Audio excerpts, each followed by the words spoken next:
Araw-araw ang digmaan. Umaga't gabi sumasabak sa laban.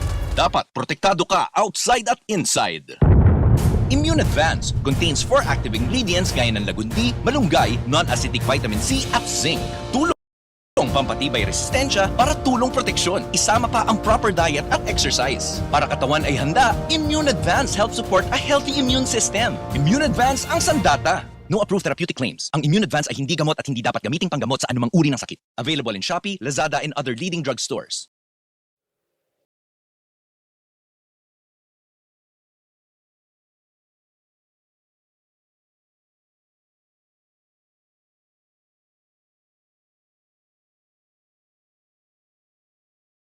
Daw sa indong gabos ng mga kabanwa. Magandang araw Pilipinas, magandang araw Luzon, Visayas at Mindanao. At syempre sa lahat ng ating mga kababayan sa iba't ibang panig ng mundo. Welcome po sa ating palatuntunang tuklasin natin at ito ang inyong lingkod, Kathy Cruz, na inyo pong makakasama sa loob ng isang oras. Sa lahat po ng mga masugid nating taga-subaybay, pari po kayo mag-text sa 0915-258-4091 o mag-iwan po kayo ng komento sa atin po mga social media page na Katipunan Channel o Partido KDP at syempre ang aking sariling bahay na BDT Radio Production. Well, ngayong araw ay isang oras na siksikliglig ang ating matutuklasan sa isang mahusay na inhinyero. Siya po ay nakapagtapos ng electrical engineer sa Central Colleges of the Philippines at isa po siyang dating national official o officer ng Institute of Integrated Electrical Engineer. Hindi ko na patatagalin dahil excited ako sa maraming matutuklasan natin sa kanya bilang isang inhinyero. Kumustahin natin ang mga electrical engineers sa ating bansa. Hindi ko na patatagalin, tawagin na natin ang ating panauhin. Walang iba kundi si Engineer Roland P. Vasquez. Magandang hapon sa iyo, Engineer. Magandang hapon. Good morning, ma'am. Good morning po, Ma'am Cathy.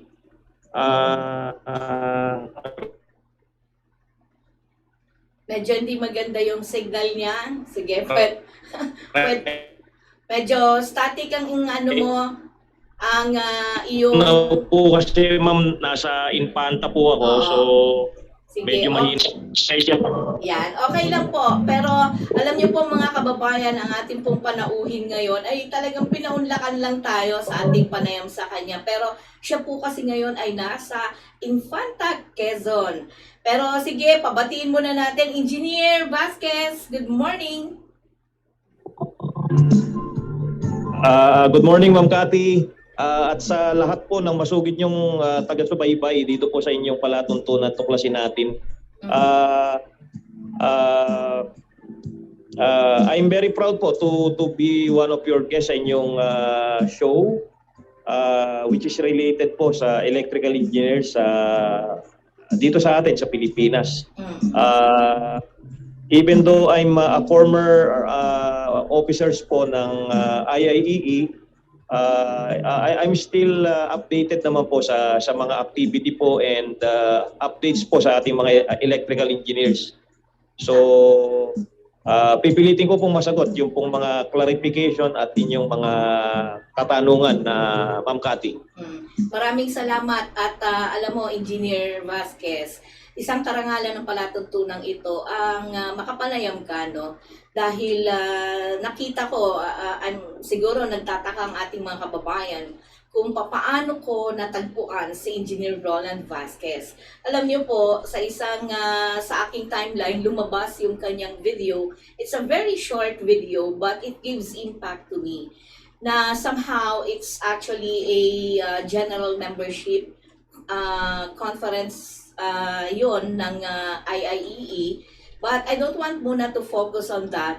Siguro later on, because of the challenges na pwede kong itanong sa kanya ng isang electrical engineer. For the meantime, ay siya bilang isang inhinyero, mga kababayan, ay magandang tanungin natin siya kung ano ba, pag sinabi mo bang electrical engineer, ano ba yung ginagawa nito at ano ba yung responsibilidad niya hindi lamang sa kanyang sarili, sa bayan, sa maraming tao bilang isang professional na electrical engineer. Engineer Vasquez?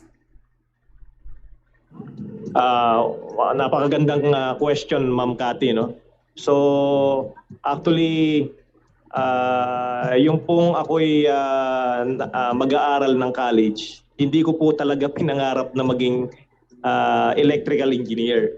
Basically, ang pangarap ko nga noon, masundan yung yapak o mag-level up dun sa work ng father ko being a construction worker. So my dream really is to be a civil engineer.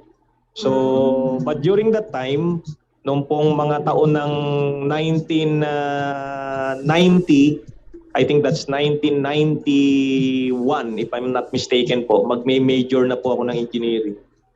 Medyo during that time of President Estrada yata yun. Medyo bagsak po yung construction industry natin. And sa school namin, if I'm not mistaken, wala pa yatang 10 yung student na nag-enroll ng civil engineering. So I was being discouraged during that time because siguro nga sa demand. But one of our professor, if I'm not mistaken, is BS Math from UP, challenged me about the application of one of the mathematical formula. So out of curiosity, tinanong ko po yung teacher namin. Sabi ko, para saan ho ba yung pinag-aaralan nating square root of -1? May application po ba yan? Kasi pag pinindot mo sa calculator yan, error. So why we are studying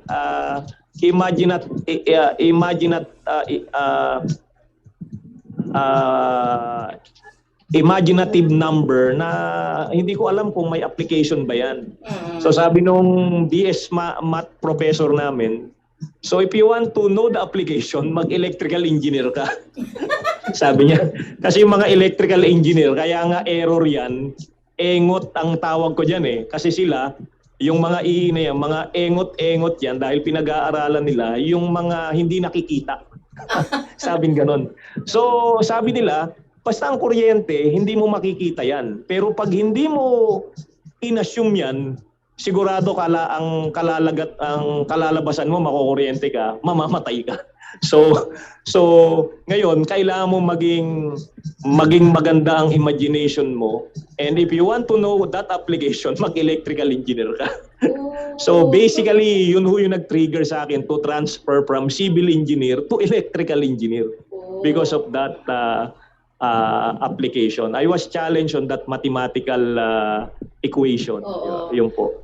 At dahil in terms of napahaba yata, ma'am. Okay lang po. Natutuwa po ako kasi I'm sure maraming nanonood sa atin ng mga kabataan ngayon. And most probably, nag-iisip din sila kung ano ba yung kukunin nilang kurso. Diba? Ano ba yung, kasi usually during bata ka, may passion ka kung ano yung gusto mong maging, diba? But as you go on, habang tumatanda ka, parang at depende sa sitwasyon na kinalalagyan mo, no, nung ating mga kabataan ngayon. At depende rin dun sa anong tawag doon, impluwensya nung nasa paligid mo. Just like you, meron kang gusto mo maging civil engineer dahil nga gusto mong sundan yung yapak ng papa mo, ng tatay mo. But ang nangyari is because of challenge na binigay sa iyo ng iyong teacher, kaya napunta ka sa electrical engineer, di ba? Engineer Vasquez. Exactly, ma'am. So even during that time, nung mag-transfer na po ako sa electrical, isa pa hong sa akin dahil nga medyo napapasarap na yung time ko noon na kasi po ako late bloomer. So nung nag-start ako ng engineering, medyo parang gusto ko nang umatras, ang hirap naman, algebra pa lang, trigonometry pa lang, parang hirap na, may calculus pa.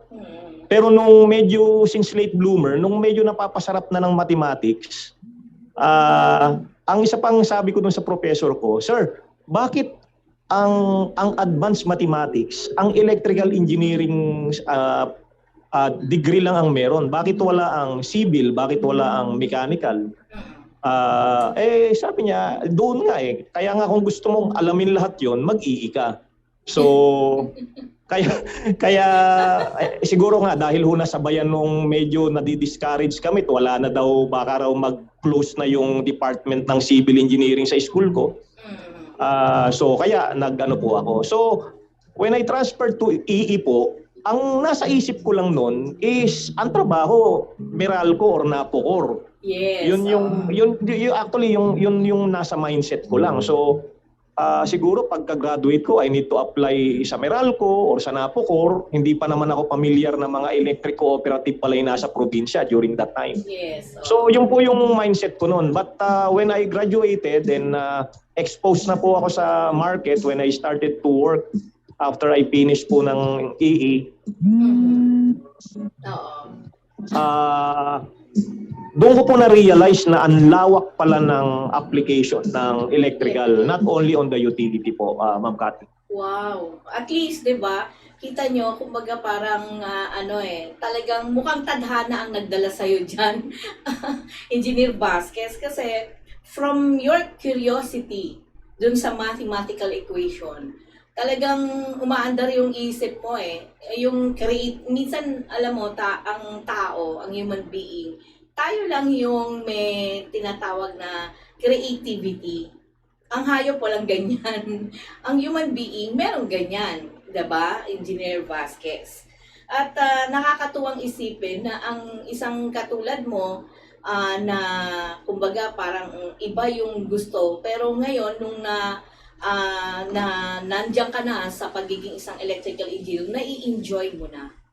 Pero habang nai-enjoy mo ang pagiging electrical engineer, Engineer Vasquez, gusto kong malaman kung yung bang mga kumusta ba ngayon ang propesyon ng electrical engineers, at kumusta ba rin ngayon yung tinatawag natin na profession ninyo in terms of sa ekonomiya, ganon, Engineer Vasquez?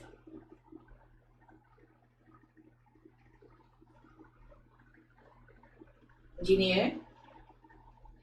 Anyway, habang naantay natin ang sagot ni Engineer Vasquez, no, gusto ko lang pong ipaalam sa inyo, sa lahat po ng mga masugid na taga-subaybay, maaari po kayong mag-comment sa ating pong mga social media accounts ng Katipunan Channel. At syempre sa atin pong bisitahin nyo rin ang aking sariling bahay, ang BDT Radio Production. At bukod doon, maaari rin po kayo magpadala ng sulat troniko kung may mungkahi po kayo o nais na ibahaging impormasyon sa amin para po talakayin natin dito sa ating palatuntunan. At syempre, maraming salamat sa lahat ng mga patuloy na sumusubaybay, kasi natutuwa po ako na despite bihira po tayo na magkaroon ng pagkakataon na po mismo ng ating mga yung personal ba na pakikipag-usap po sa ilan natin mga kaibigan, patuloy po ang pagsubaybay po ng palatuntunan, pagsubaybay ninyo dito sa palatuntunan. At maraming salamat. Marami po tayong mga ahensya ng pamahalaan na sumusuporta, tumatangkilik po sa tuklasin natin para ibigay po yung mga impormasyon. Anyway, balikan na natin si Engineer Vasquez. Nandiyan na ba? Engineer! Ma'am, pasensya na, nawala yung signal. Oo nga, nawala. Okay lang po. Pero, yun, balikan ko lang yung katanungan ko, no? Ang tinatanong ko sa inyo kanina, Engineer Vasquez, is that, kumusta ba yung mga electrical engineers ngayon? Meron ba tayong shortage ng electrical engineers? At kumusta naman din ba ang profession ninyo as a whole? Kasi ikaw ay naging national officer ng Institute of Integrated Electrical Engineers. More or less, meron kang idea kung dumarami ba kayo, kumukonti ba kayo, at kung kumusta ba yung inyong profession sa kasalukuyan sa ating bansa ngayon? Engineer? Okay po. Yung in terms of numbers po ng electrical engineers sa industry, ma'am. Actually, ma'am, siguro I can classify first kung ano-ano po yung mga tatlong klaseng lisensya, ma'am, no, ng Okay. electrical engineering profession. So, iisama na ho natin yung registered master electrician. Even though hindi po sila engineer, part din po kasi sila ng electrical profession na meron pong licensure exam. So, meron po kaming tatlong klaseng license. We have the RME or the Registered Master Electrician. We have the REE or the Registered Electrical Engineer. And we have the Professional Electrical Engineer. So, tatlo po yun na pwede hong makuha ng isang electrical profession. So, yung lang pong registered electrical engineer, ang basic requirement po nung kailangan graduate ka talaga ng Bachelor of Science in Electrical Engineering. While yung RME po kailangan you are a graduate ng vocational course ng electrical with a certain experience para ka po ma-qualify to get examination. So, ako po, ang observation ko, especially being a businessman din naman po ako, I have a small business in electrical. Sa tingin ko po, ang personal assessment ko talaga, ang napoproduce natin na electrical engineer sa Pilipinas, kulang na kulang, sa totoo lang. Even though na meron ho tayong mga naririnig na may mga graduate na EE na walang trabaho, sometimes, depende ho kasi sa tao yan eh. Kasi kung ang isang graduate ng EE ay namimili po ng gustong particular niyang pasukan, baka doon siya medyo mahirapan ho. Kung medyo choosy, no, yung tawag natin choosy doon sa tapos and also kung walang experience, demanding for a certain amount dahil naging license. May mga ganong attitude po eh. Pupunasabi yan dahil I'm a small businessman, nakapag-interview po ako ng mga newly graduate na license and they are demanding a certain amount na wala pa naman silang basic experience. Kaya on a perspective of a small businessman, medyo parang overqualify agad sila. So kaya doon ho pumapasok yung baka sabihin nila ang hirap kumuha ng trabaho. Pero basically ho, sa tingin ko kulang na kulang kasi marami pa nga ho sa ibang bansa in demand ang engineer eh. So they can go abroad, they can work here in Philippines. So tingin ko po kulang kasi mas marami kasing kumukuha ng mga computer, electronics, IT sa ngayon, pero yung pong three basic but the three foundation of engineering, the civil, the mechanical, and the electrical, masyadong onti po ang mga population sa ngayon. Ang isang development nga lang, may mga babae nang kumukuha ng mga courses na yan. And sila yung minsan nagiging sila yung mabilis na naha-hire sa industry kasi nga trabahong lalaki na pinasok nila, so mas nagiging preference po sila ngayon ng industry natin. Sa tingin So, mo, yeah. sa tingin mo, engineer, no, bakit mas nagiging preference ang mga babaeng electrical engineers compared sa mga lalaking electrical engineers? Good question, ma'am, no? Ma'am, ano po yan, ma'am eh, parang yung katanungan nyo na yan, ma'am, parang naging tanong ko rin yan sa mga factory, ma'am, na ang ginagawa yung mga semiconductor, yung mga maliliit na mga pyesa-pyesa. Kasi during my visit sa mga factory, sabi ko lagi, bakit po sa mga ganitong factory, yung mga maliliit na pyesa, lahat ng nagmamanufacture, puro babae. Iilan lang yung mga lalaki. So, ano nga daw, pag babae, ma'am, medyo mas mahaba ang pasensya, sabi nila. So, siguro similarly, ma'am, dahil yung sa work ko ng electrical, mechanical, and civil, it's a man's work. So, medyo sa industry nagiging dynamic kasi pag yung babae ang nag-handle, mas mabusisi and mas detalye, madetalye sila, and sometimes alam niyo medyo mas seryoso ng konti. Ang mga lalaki medyo even though seryoso pero iba minsan yung attitude, kaya most of the time kapag nagkasabay-sabay ng interview yan, for example they're hiring engineer,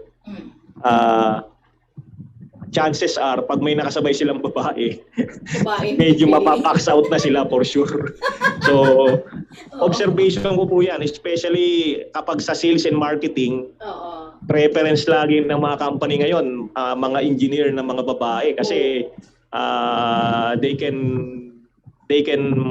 present better than the man. Lalo na kung maganda. Diba?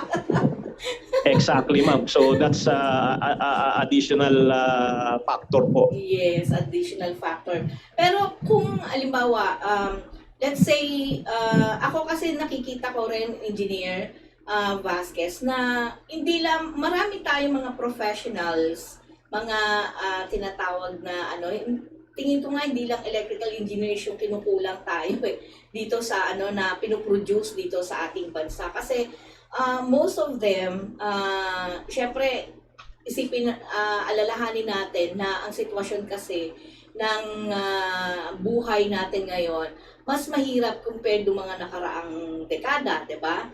Kumbaga, mula sa pagkain, public utilities natin, mas mataas ang kuryente. So, pagdating sa yung pagkain na sa edukasyon, parang naiiwan siya. Di ba? Hindi siya masyadong ganun ka-priority ng marami nating kababayan. Lalo na yung parang pinipilit lang pagdugtungin yung mga pangangailangan nila.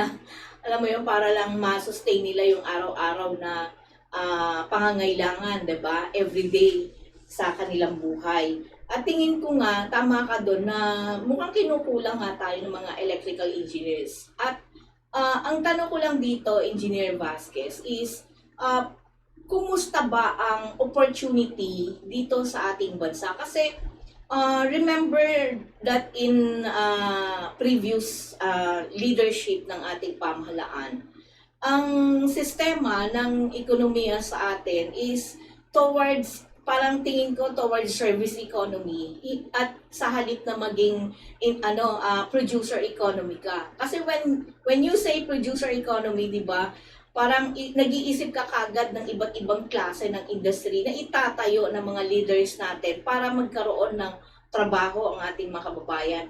Today, after Duterte, sa kasalukuyan ba, kumusta ngayon ang mga opportunity o industry mismo ng mga sabi nating electrical engineers? Engineer Vasquez.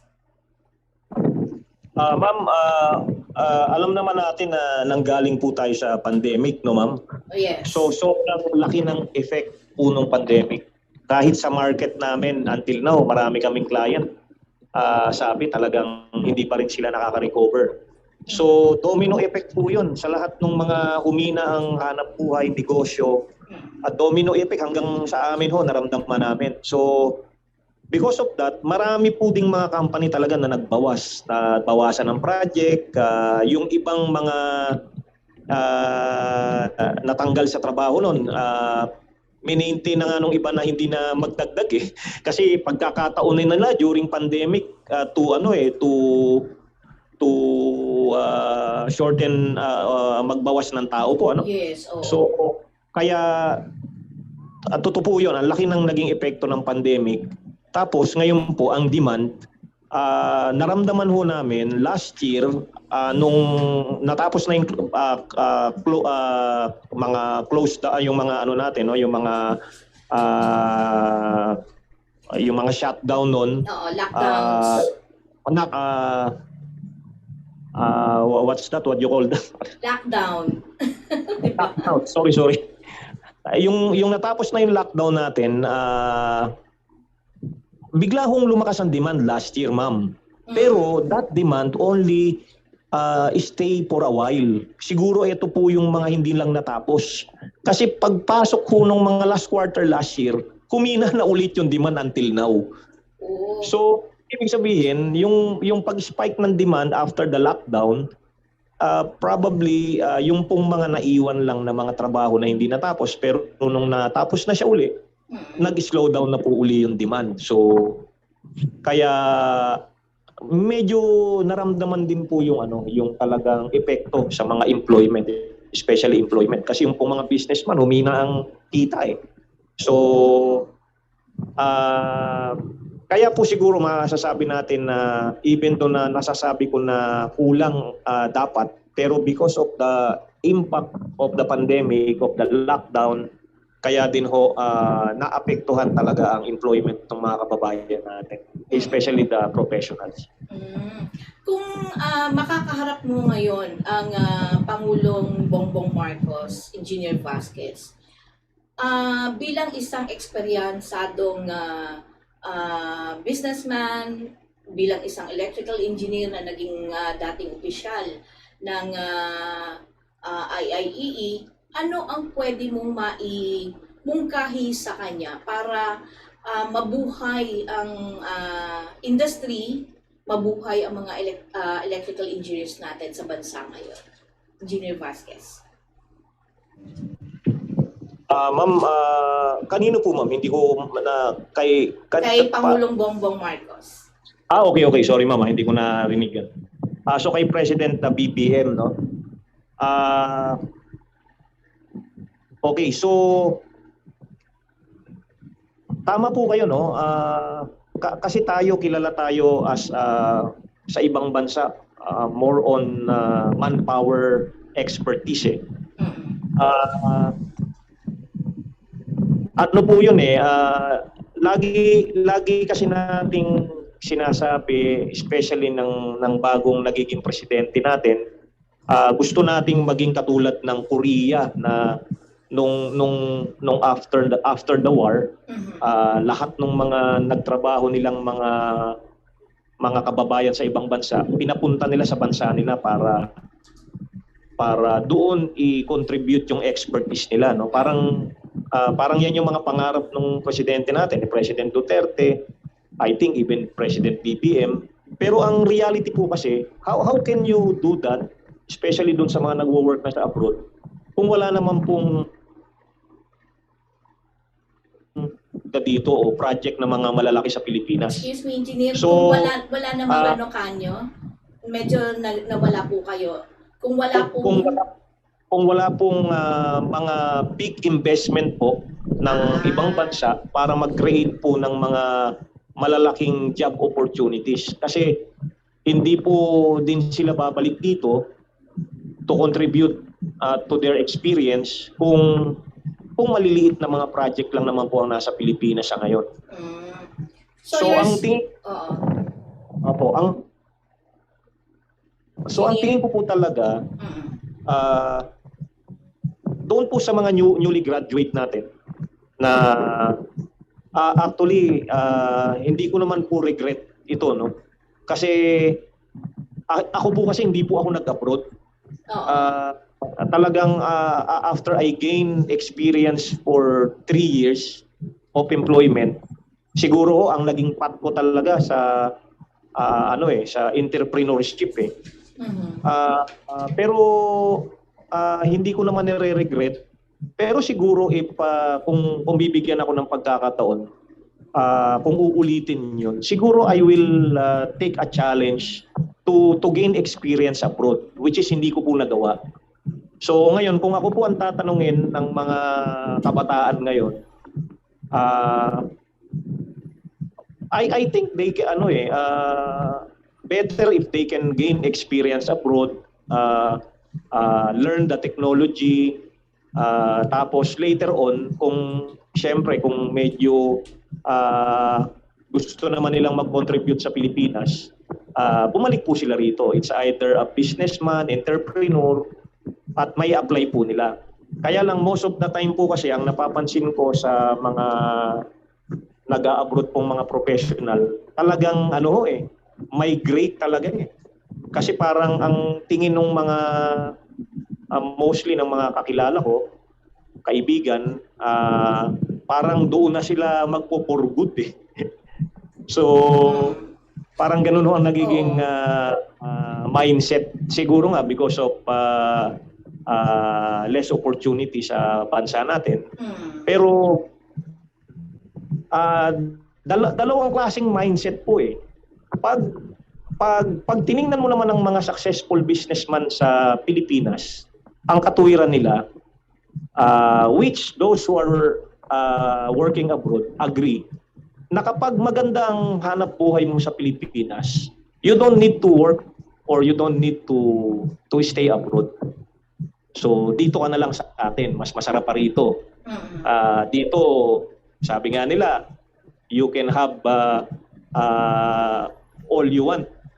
Kung maganda ang kinikita mo, unlike sa abroad, lahat 'yon talaga ikaw magtatrabaho noon. And most of them, they work two, three or more jobs para lang to sustain their expense or at least may mai-save pa sila.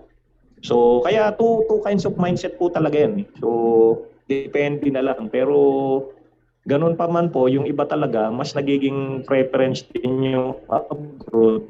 Siguro dahil nga dun sa mga opportunity na hindi nila nakikita sa atin sa Pilipinas at dun sa na mai-provide din ng gobyerno natin. So yun po yung observation ko po. So Engineer Vasquez, ang kahilingan nyo sa ating Pangulong BBM ay lumikha siya ng mga oportunidad. Likhain niya yung industriya dito sa ating bansa para nang sa ganon ang ating mga kababayan, ang mga electrical engineers na mga katatapos lamang, newly graduates natin, ay magkaroon ng oportunidad dito sa ating bansa. Katulad ng sinabi mo, Engineer Vasquez, mas masarap ang manatili sa bansa, 'di ba? Sa sariling bayan. Dahil nga, kumbaga, kung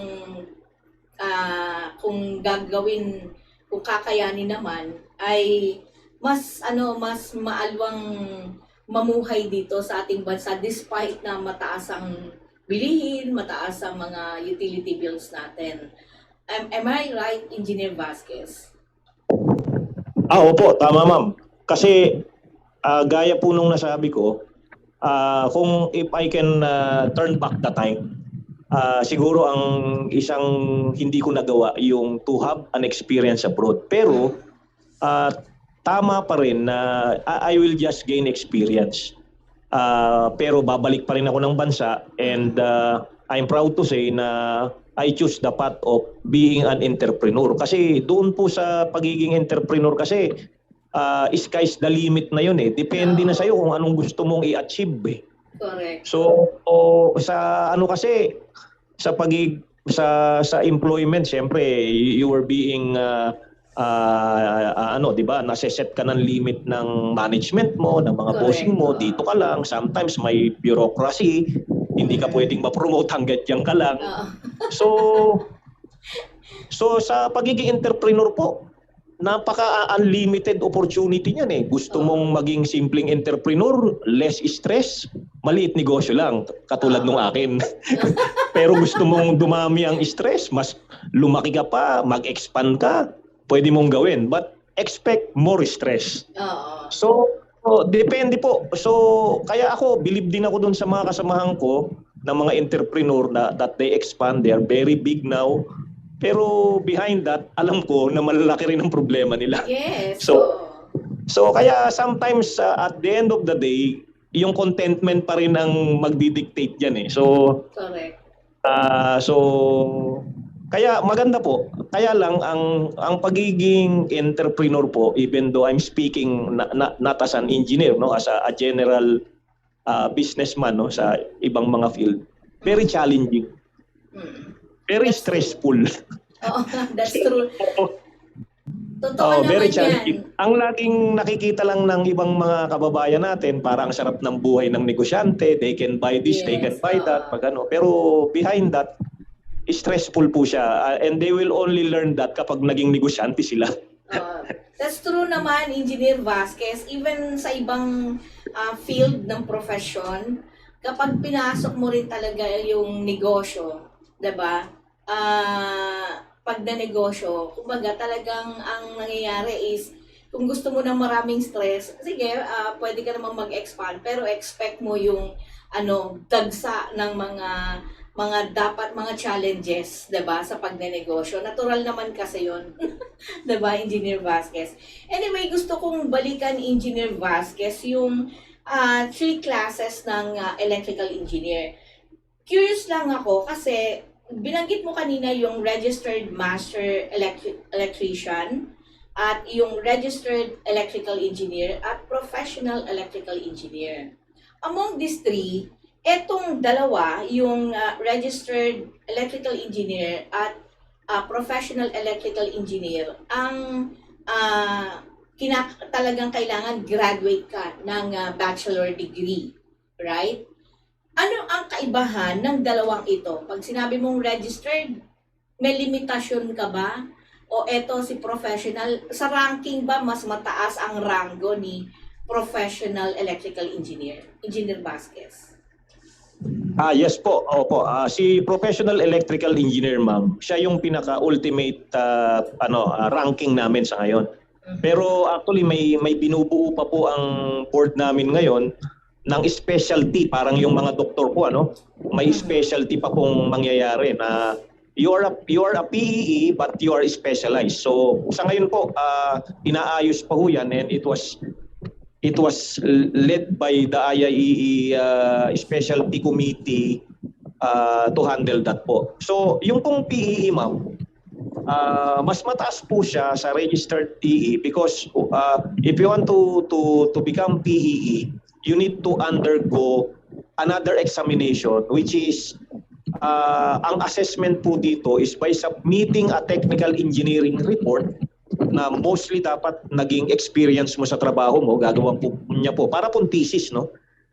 So, and at the same time, you need to undergo a interview po sa Board of Electrical Engineering, no? Member of the PEE. So they will ask about your experience, then they will ask about your technical engineering report or your thesis.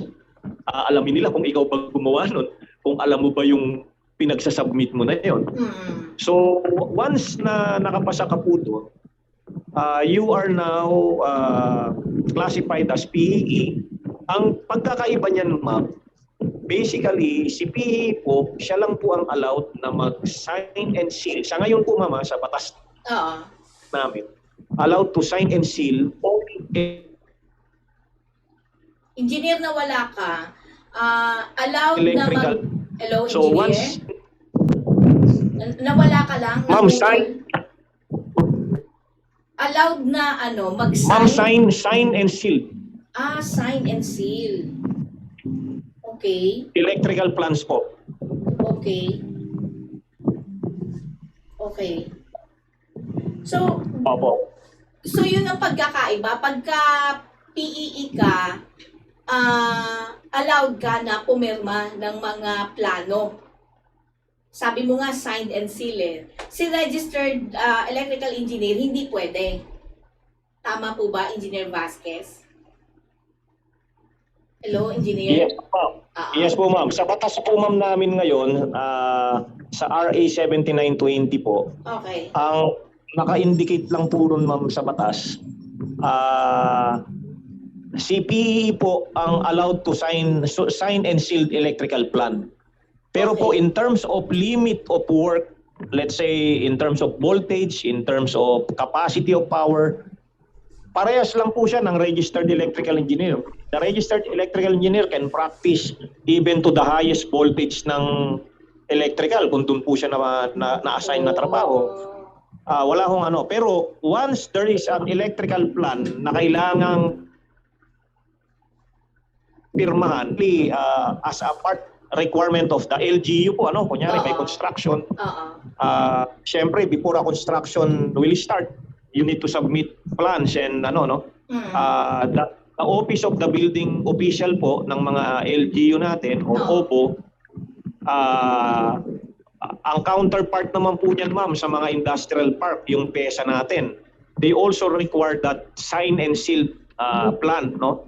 Hindi ka pwedeng pag-start ng construction mo, without submitting the plan, and the office of the building official will require your plan to be signed and sealed by this professional, no? Uh, so yun ma'am. So kung mapapansin niyo po, merong naging market ang PEE compare sa REE, no? Ang market kasi nila, may mga REE po kasi na kaya niyang gumawa ng design, pero sa batas hindi siya pwedeng mag-sign ng papapirmahan niya ngayon sa PEE yung plan niya. Oo nga. Nakakalungkot naman yun, ano? Pero how true, Engineer Vasquez, na bakit daw ganon yung REE ay hindi pwede o tama, hindi pwedeng pumirma, mag-sign and seal sa electrical plan, samantalang si registered master electrician pwede. Totoo ba yun, Engineer Vasquez? Hindi po, hindi. Hindi Meron lang po po totoo mga yun. gumawa nun before, pero the law itself did not allow that po. Kasi siyempre, magre-react po ang REE nun pag Exactly. ganun ang nangyari. Exactly.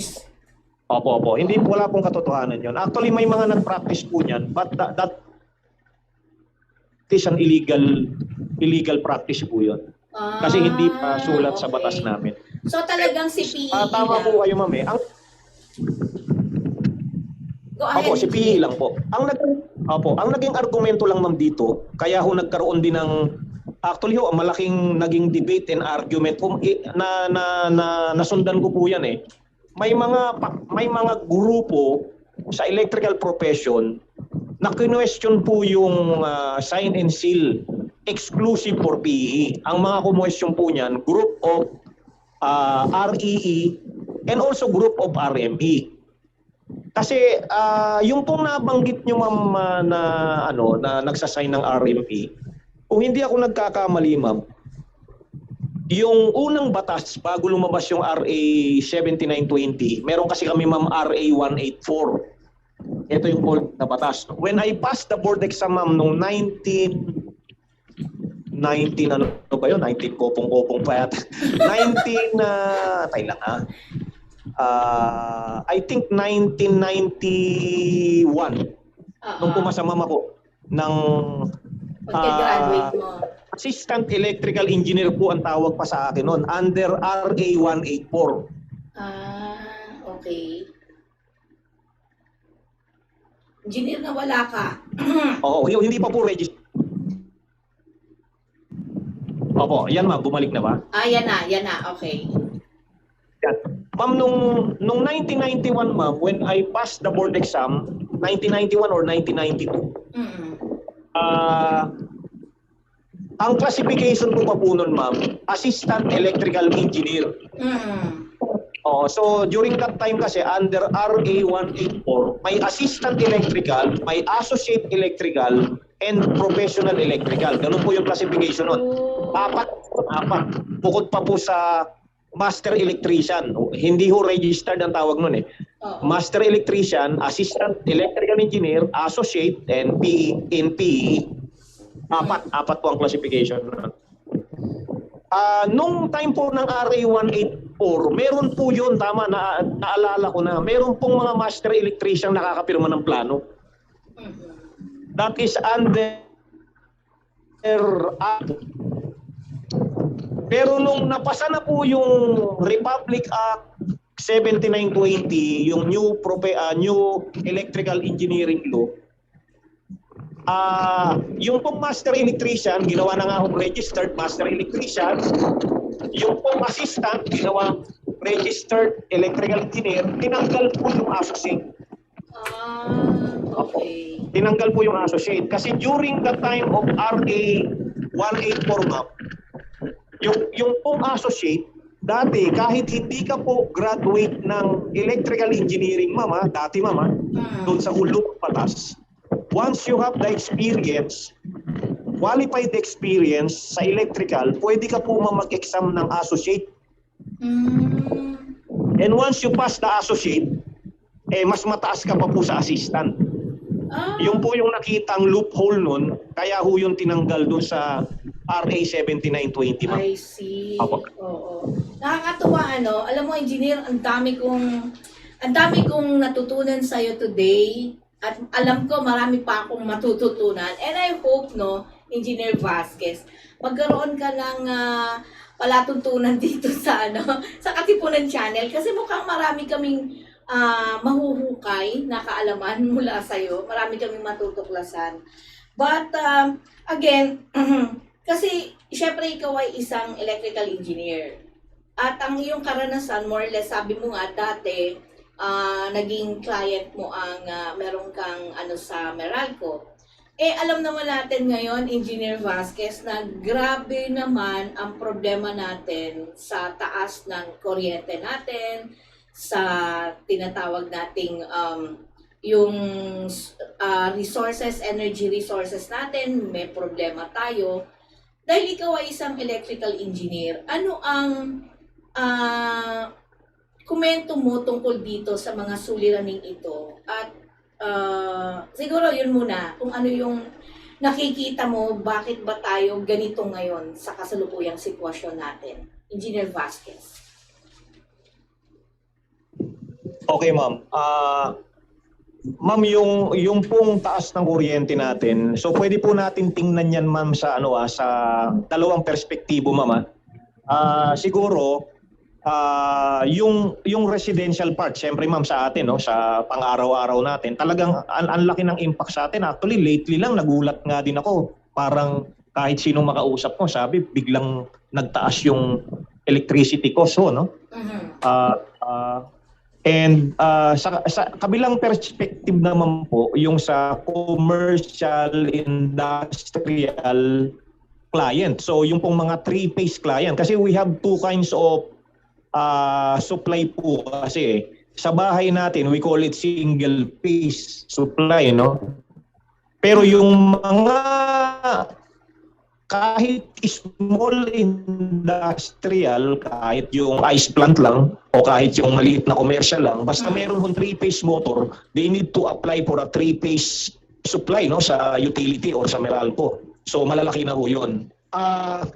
Yung po kasing rate ng Meralco, actually, ma'am, it varies on several factor na tayo minsan sa residential, kumbaga wala rin kumbaga kumbaga hindi po natin siya control yung mga factors involved.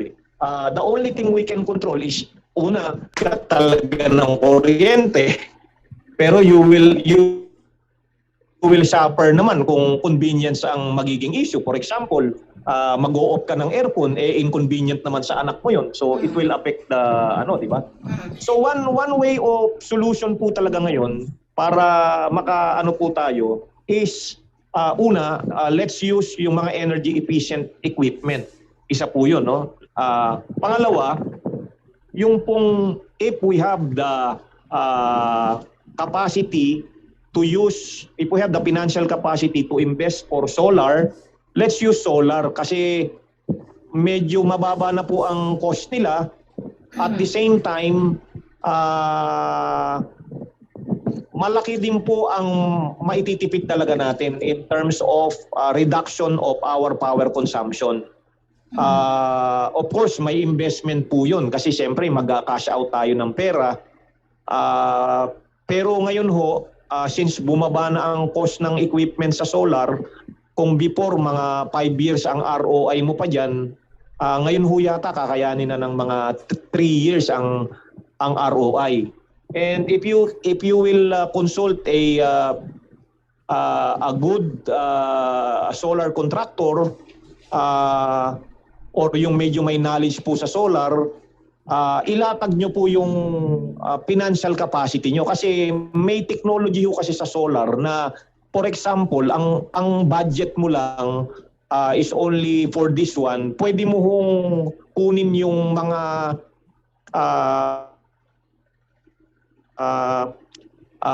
micro inverter na pwede mong integrate or dagdagan once you have additional budget, no? For example, ang budget mo lang is good for 1 kilowatt. Meron na pong ganon. So later, let's say kung nakaipon ka uli, gusto mong dagdagan, you can integrate that. Kung makakabawas ng 500 pesos o 1,000 pesos per month yung solar na ginamit mo, malaki na rin pong impact yon kahit papaano. So magkukompute ka na lang ng ROI doon sa gagawin mo. Kasi po ang solar, doon po, especially doon sa medyo limit ang budget niya, use the on-grid technology, the on-grid type. Ang ibig po sabihin nun, wala po siyang baterya, ma'am, no? Walang battery, only the panel and the inverter nakakonect ka sa ano. Ibig po sabihin, it will only work during daytime na may araw. Oo, daytime. So ibig sabihin, let's say pag simula 7 o'clock tumitirik na yung araw hanggang let's say 4 o'clock kasi 5 o'clock medyo makulimlim na, no? Nag-i-start ng bumaba yung yung production mo, babagsak na. During this period, let's say 7 to 4. You can imagine 7 to 4 na solar ang nagsusupply sa bahay mo, wala ka hong Meralcong ginagamit. So ang Meralco mo na lang ginagamit, yung night kasi wala ka namang baterya. Automatic si Meralco papasok doon. So yung savings mo po, na matitipid doon, parang babalik lang doon sa ininvest mo sa solar equipment. That's the reason po kung bakit ang dami na rin talaga ngayon na nag-a-avail dahil malaki na ho ang reduction kasi compare 5 years ago, 10 years ago na ang mamahal niya pa. Yun na lang po kasi yun na lang yung way for us to save kasi hindi na yun na nga makontrol kasi ma'am under ERC regulation, so sometimes ang aasahan na lang natin dyan, hindi naman natin naririnig ang mga hearing nila dyan. Mabuti na lang may mga organization, may mga NGO na kumu-question sometimes doon sa mga bagay na hindi natin nakikita, di ba? Correct. Oo, katulad ng United Filipino Consumers and Commuters, which is headed by RJ Abellana, which is also member of KDP, Katipunan ng Demokratikong Pilipino, and who happens to have a show here in Katipunan Channel. Katulad ng binanggit mo nga kanina, hindi natin makontrol kasi yung presyo, yung rate ng Meralco dahil sa maraming factors, no? And obviously, sa pag-aaral, actually, ang KDP, si dating chairman, yung yumao nating chairman na si Professor Butch Valdez, talagang nakita niya na malaki ang kinikita ng mga tawag dito, ng ating mga may-ari ngayon na siyang humahawak ngayon ng energy chain na tinatawag, 'di ba? So, di lang Meralco 'yan, of course, pati yung sa grid natin, 'yan kasi lahat 'yan. Ang problema kasi hindi na 'yan hawak ng ating pamahalaan at nasa pribadong sektor na. So, basically because of laws, no, dahil sa mga batas na kung saan katulad ng EPIRA, naging malaking impact yan. Yung inaasahan at sinasabi nila pinangangalandakan noon ng dating Pangulong Ramos at Macapagal Arroyo na kaya pinilit nila yung EPIRA ay para bumaba ang kuryente natin, but obviously hindi. Tinanggal din nila yung deregulation, nag-deregulate din sila etong sa gasolina rin natin, 'di ba? So, ang daming mga batas na talagang hindi maganda ang naging epekto. Kaya ngayon, ang naiisip mo, engineer, ay dahil eto ngayon yung current situation natin, eto yung pwede lang natin ngayon magawa para maibsan o mabawasan yung tinatawag nating masyadong mataas na binabayaran natin sa kuryente. Di ba, Engineer Vasquez? Yes, ma'am. Kasi ma'am, yung po kasing mga tama po ang observation niyo, ma'am, no? Even me, that's my observation. Meron pong mga lapses ang naipasang batas. Pero the good thing is meron po tayong mga advocate advocate person, no, na mga kababayan natin na nakikita nila yan, no, yung mga kasama nating yung mga lapses ng mga batas na yan. And I really admire them, no. Kaya lang, alam niyo po, minsan kahit na mga tumatayo sila, tumitindig sila, lumalaban sila sa ERC hearing para sabihin nila na may mga mali sa batas na yan. Alam nyo, binabangga kasi nating mga mga malalaking korporasyon Mismo. na they can get the best lawyer to justify whatever Correct. legality po ng kaya ang hirap. So pero sometimes napapakinggan po tayo, kaya napapakinggan yung mga kasamahan natin. But ang kaya lang kung hihintayin kasi natin yon, it takes time. Durug na tayo. So the only thing that we can control, yung pong mga talagang andyang available na technology. Ang problema lang ho, of course, that's gastos. Correct. Pero meron na rin po yatang mga nagpapaloan na mga may narinig na rin yata ako na may nagpasa na rin na kapag solar yata pwede mo na rin i-loan sa meron pa yatang agency ng gobyerno nagbibigay po niyan so pwede po nilang tingnan yung mga na yun. And one other development, ma'am, marami rin pong mga napasang batas ngayon na related po sa energy natin na hindi lang ho kasi minsan talaga maintindihan. Kahit nga ho ako, electrical engineer na ako, kapag hindi mo in-scrutinize yung batas na mga pinasok ngayon, hindi mo rin maintindihan kung how it will benefit. Wala ka, engineer. Hello, engineer. Like for example, ma'am, we have the microgrid law. I think it was Senator Gatchalian. So anong magiging impact sa mga island ng microgrid? Batas nga ito, Engineer Vasquez? Engineer? Hello? Anong batas nga po ito na nabanggit nyo na wala po kayo? Ma'am, they call it Microgrid Energy Act. Opo, yan po yung isang related Ang isa pa, ma'am, related na batas pala na ini-implement na ng Department of Energy ngayon, yung Energy Efficiency and Conservation Act. Basically, yung batas po na yun, yung Energy Efficiency and Conservation Act, ino-oblige naman ng implementing agency ng DOE ang lahat ng facility na magtipid ng kuryente.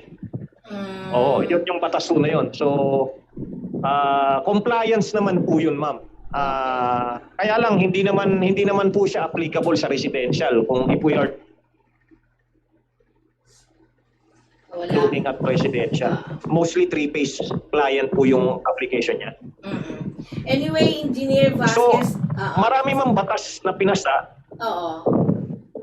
Marami mang batas na ipinasa ngayon. Ang kailangan lang po, mahimay ng husto kung anong magiging impact sa atin, mismo sa common tao, sa atin, sa bahay natin, kung paano tayo makakapagtipid. Opo. Mukhang Engineer Vasquez, mukhang maganda sigurong together with siguro yung mga matitinong lawyers na makabayan, alam mo yon, at mga electrical engineers na tulad ninyo at mga advocates ay kinakailangan magsama-sama kasi kung pababayaan lang natin, okay, for the meantime, pwede nating gawa ng paraan. But again, iba kasi kapag naka-install na, ibig sabihin ay meron na tayong batas talaga na maayos na puproteksyonan yung kapakanan ng taong bayan, 'di ba? At hindi yung parang ang pinoproteksyonan ng batas ay yung mga oligarko, 'di ba? Nakakalungkot isipin na parang ganun yung nangyayari ngayon. Ang taong bayan naghihirap, nagsasuffer sila. Tama po. Exactly. Yes, kumbaga yung pera na dapat sana ipambili nila ng pagkain o ipambayad nila para sa edukasyon ng kanilang anak, pikit mata, ibabayad nila yun sa kuryente dahil ayaw nilang mawalan ng kuryente. Pikit mata, ibabayad nila yun sa tubig Kasi ayaw nilang because these utilities are basic rights. 'Di ba? Pag basic right, dapat nga sa ibang bansa, gobyerno ang may hawak niyan eh. That's our problem today. Kaya nga, alam mo, limitado lang ang oras natin. Ilang minuto na lang ang nalalabe, engineer. But I really enjoy talking with you. Pero bago ko ibigay ang panghuling pangusap mo, Engineer Vasquez, ibigay muna natin ang tagapagtaguyod ng palatuntunan ito. Please stay tuned. Araw-araw ang digmaan. Umaga't gabi sumasabak sa laban. Dapat protektado ka outside at inside. Immune Advance contains 4 active ingredients gaya ng lagundi, malunggay, non-acidic vitamin C at zinc. Tulong pampatibay resistensya para tulong proteksyon. Isama pa ang proper diet at exercise. Para katawan ay handa, Immune Advance helps support a healthy immune system. Immune Advance ang sandata. No approved therapeutic claims. Ang Immune Advance ay hindi gamot at hindi dapat gamiting panggamot sa anumang uri ng sakit. Available in Shopee, Lazada, and other leading drugstores.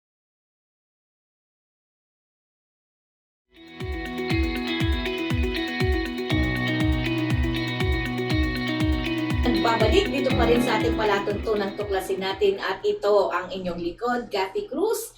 Nakakasama po ninyo sa loob ng isang oras. At syempre ang ating pong panauhin ngayon ay walang iba kundi si Engineer Roland D. Vasquez, P. Vasquez. Anyway, Engineer Roland, sa huling bahagi po ng ating palatuntunan, ay nais ko pong itanong sa inyo, kayo po bilang isang electrical engineer, ano po ang masasabi ninyo sa ating mga kabataan ngayon at sa mga kababayan po natin ngayon related po sa pagiging isang professional na tulad po ninyo, Engineer Vasquez? Ma'am, again, thank you ma'am for the opportunity today. Pasensya na't medyo mahina lang talaga yung data. And hopefully, baka magkaroon ng part 2. So, mas magandang communication mas malinaw. So, ang suggestion ko po, especially sa ating mga kabataan, that are probably considering kung ano po yung kukunin nilang profession. So, siguro po, hindi ko naman sila uobligahin na mag-engineering if that's not their goal really. So ako, ang katuwiran ko kahit sa mga anak ko, kung ano talaga po yung passion and kung saan po sila masaya. Kasi ako naniniwala ako, even you push a person to get a certain degree na hindi siya masaya, later on, hindi rin po yan magiging successful kasi he will really look for a way para kung saan po siya magiging masaya. And it follows, so it all boils down kapag masaya ka, ginagawa mo yung work mo ron, and probably doon ka magiging successful.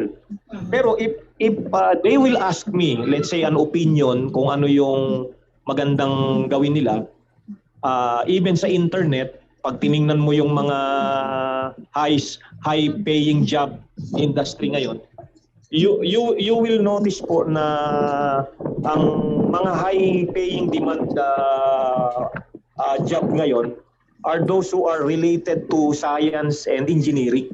Correct.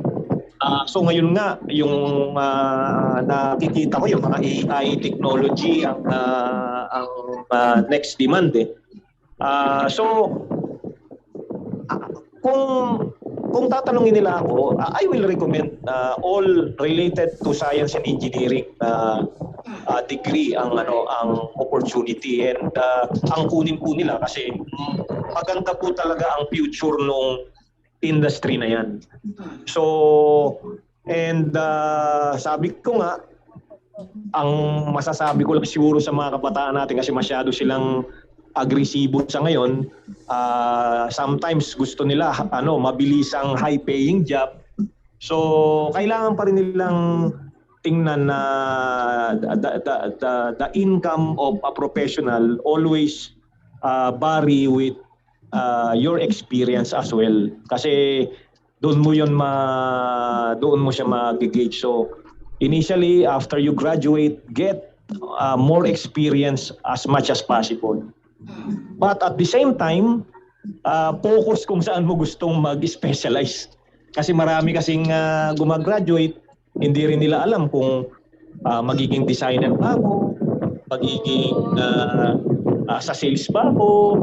So, kasi habang hindi mo ma-define kung saan ka mag-specialize, lalong tatagal yung panahon na para ka maging expert sa isang field. So, dapat ma-define mo siya agad. So, siguro 5 years in choosing what specialty after you choose kung saan ka mas magaling. Concentrate on that and build your brand and name. So, hanapin mo na lahat ng model mo. For example, designer ka. I-define mo na sino ba ang pinakamagagaling na mga designer sa Pilipinas sa electrical. And get there, if you have a chance to get them as a mentor, paano sila nagsimula, ano pinagdaanan. And isulat na nila na someday I can level to this people. So, ganun po yun. And ang bottom line, at the end of the day, hindi naman lahat yan kita kasi aabutin mo din naman yung kita lalo na kung nagkapanalan ka na. But the most important is what you contributed to your family and country. Correct. Yun ang magiging sukatan ng lahat. Thank you, Engineer Vasquez, no? At maraming salamat po sa pagkakataon at maraming salamat po sa impormasyon na ibinahagi po ninyo. Napakarami po namin natuklasan ngayon. I'm sure ganun din ang ating mga kababayan na nanonood ngayon. At sana po hindi ito ang una at huli na makakapanayam kita, Engineer Vasquez. At kung magkakaroon ng pagkakataon na kayo ay magkaroon ng palatuntunan dito, ang inhinyero, dito sa Katipunan Channel, mas maganda para mas lalo po tayo makahimok ng marami nating mga kabataan at magkaroon tayo, maging avenue ito ng panawagan natin sa pagtatama, hindi lamang sa industriya ng electrical engineers natin, mga batas na dapat nating baguhin, amendahan o tanggalin kung ito ay nakakasama sa ating bansa. Hindi ba, Engineer Vasquez? Tama po, at marami po tayong mga nakitang ganyan. So, kailangan lang po natin may mag-stand out, may pumuna, hindi po masamang pumuna dahil yung pagpuna, yan yung nagiging perfect sa isang batas. Correct. So, lalo na kung hindi makatao o makabayan yung provision na yun, no? Correct. So, hindi pwedeng para sa mga of course, we understand that they need to gain profit, pero hindi pwedeng maging greedy sa profit. Correct. Dapat ang maintindihan ng bawat kababayan natin. Tama. Thank you, Engineer Vasquez. Hanggang sa muli po. Thank you, Ma'am Cathy. Anytime po, Ma'am, if you need my support, andito lang po ako. Salamat po. Thank you po. Bukas po ang palatuntunan ito sa anuman pong nais niyong ibahagi para sa ating mga kababayan. And of course, sa lahat po ng ating mga kababayan, maraming salamat po sa patuloy niyo pong pagsubaybay dito sa tuklasin natin. At syempre, lagi po kayong tumunghay. Marami po tayong mga darating po mga shows dito sa Katipunan Channel, kaya abangan nyo po at pilitin po namin mas marami pa kayong matutunan at matuklasan po, no? Dito, hindi lamang dito sa tuklasin natin, kundi sa iba pang mga palatuntunang ilulunsad ng Katipunan Channel. Ito po ang inyong lingkod, Cathy Cruz, na inyo pong nakasama sa loob ng isang oras. Magandang hapon po.